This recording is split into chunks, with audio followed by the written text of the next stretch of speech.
మంచిర్యాల జిల్లా చెన్నూరు పట్టణంలో పత్తి కొనుగోలు అధికారి సిపిఓ కార్యాలయం ఎదుట రైతులు ఆందోళన చేశారు. పత్తిని వెంటనే కొనుగోలు చేయాలని డిమాండ్ చేస్తూ రోడ్డుపై బైఠాయించి నిరసన తెలిపారు.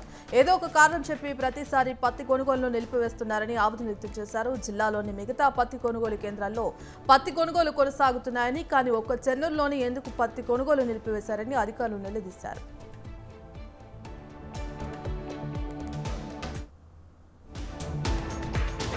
అల్లూరి సీతారామరాజు జిల్లా రంపచోడవరం డివిజన్ పరిధిలోని మావోయిస్టులు సమావేశం కలకలం రేపింది. ముల్లంగి అటవీ ప్రాంతంలో సమావేశం అవుతున్నారనే పక్కా సమాచారంతో డీఎస్పీ సాయి ప్రశాంత్ ఆధ్వర్యంలో బృందం దాడులు నిర్వహించింది. ఇద్దరు మిలిషియా సభ్యులు పట్టుబడిగా మిగిలిన వారు తప్పించుకున్నట్లు డీఎస్పీ తెలిపారు. అరెస్ట్ చేసిన ఇద్దరు మావోయిస్టుల సభ్యుల నుండి బ్యాగులు, మందుపాత్ర పేలుడు సామాగ్రి, వైర్లు స్వాధీనం చేసుకున్నట్లు వెల్లడించారు. సాక్షాత్తు శ్రీ వెంకటేశ్వర కొలువైన తిరుపతి నగర 895వ ఆవిర్భావ దినోత్సవ వేడుకలు తిరుపతిలో ఘనంగా జరిగాయి. తిరుపతి గంగమ్మ ఆలయ నిర్మాణంలో లభ్యమైన శాసనాలను చరిత్రకారులు పరిశీలించారు. 900 సంవత్సరాల ముందే తిరుపతి నగరం ఆవిర్భవించిందని అధికారికంగా వెల్లడించారు. గత 2 సంవత్సరాలుగా ఫిబ్రవరి 24ను తిరుపతి ఆవిర్భావ దినోత్సవంగా వేడుకలు నిర్వహిస్తున్నామన్నారు.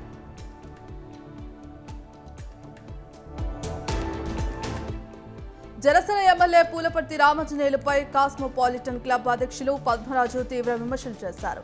పశ్చిమ గోదావరి జిల్లా భీమవరం ప్రభుత్వ ఆసుపత్రిలో డయాలిసింగ్ సెంటర్ను ఏర్పాటుకు తమ పేకాట క్లబ్ల నుండి 3 కోట్ల డబ్బు ఇచ్చి సహకారం అందించాలని ఆయన కోరారన్నారు.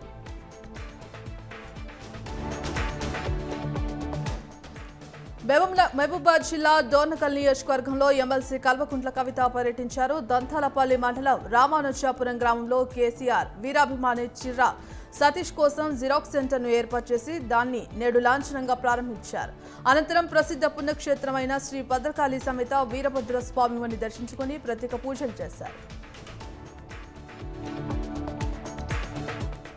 హనుమకొండలోని చారిత్రాత్మకమైన 1000 స్తంభాల దేవాలయం శివరాత్రి వేడుకలకు రెడీ అయింది.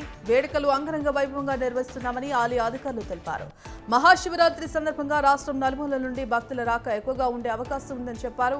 అందుకు తగ్గట్లు జిల్లా కలెక్టర్ ప్రావీణ్య ప్రత్యేక చొరవతో అన్ని ఏర్పాట్లను పూర్తి చేశామన్నారు.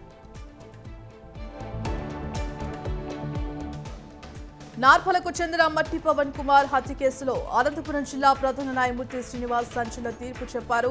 5గురికి జీవిత కాలపు కఠిన కారాగార శిక్ష విధిస్తూ తీర్పు వెల్లడించారు. ప్రాసిక్యూషన్ తరపున రాజమల్లు హరినాథ్ రెడ్డి బలమైన వాదనలు వినిపించారు.